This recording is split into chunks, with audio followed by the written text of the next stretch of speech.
What is your take on Poilievre's claim that the government is buying news coverage with a 724 million media bailout? I mean, that's been my claim for the last 4 or so years. It's been central to the Trudeau government to sort of monopolize the flow of information. And what he's referring to here is the initial $600 million bailout pre the 2019 election really shifted the makeup of Canadian news media.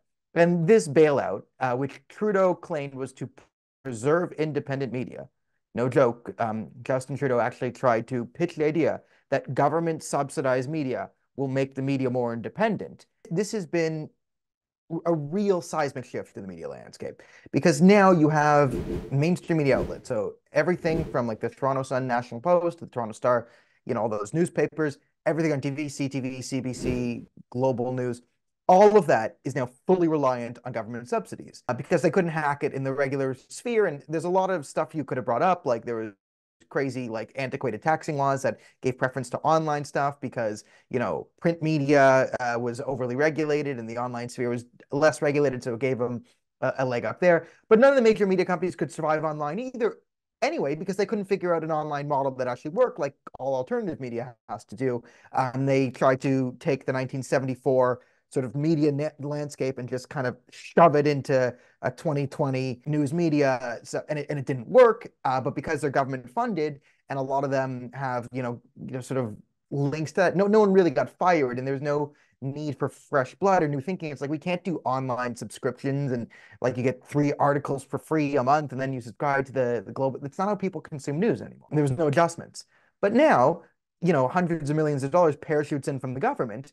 You're reliant on this as a media company because if it's pulled out, they'll collapse. So they know their survival is linked to the Liberal Party staying in power and continuing to shower money on them, or doing a hard turn and becoming sort of turncoat and obsequious towards Peter Poilievre in hopes that he'll fund them with money. And neither is a good option. So you have these mainstream outlets in Canada, which are now pretty much fully reliant on government money.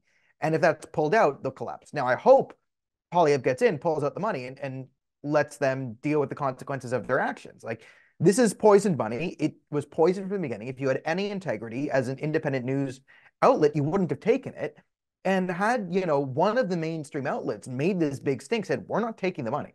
We're not taking hundreds of millions of dollars, sort of risked it all on that, and then kind of pushed online as the only true independent media like the National Post, Post Media, where we're truly independent, we're off the government, and tried to, push subscriptions off of that, come up with a model that works, sort of copy all the online alternative news media models that are working, and sort of came in with some sort of like, members-based content that was extra and this and that. And, they could have been real heroes, but they're all now fully reliant on the government, which Poilievre is right about. They're going to mobilize and try and get Trudeau back in power because that's where their money comes from. And if not, they're gonna twist and scream and misrepresent anything Poilievre does to try and restore the rightful separation of the government and the news media. So you've had this brewing for a while, and then you compound that with the fact that they've launched lawsuits against Rebel News and True North Media, which are alternative media sites, and they've been trying to censor, news on Facebook and Instagram, Google, and general, YouTube streaming laws.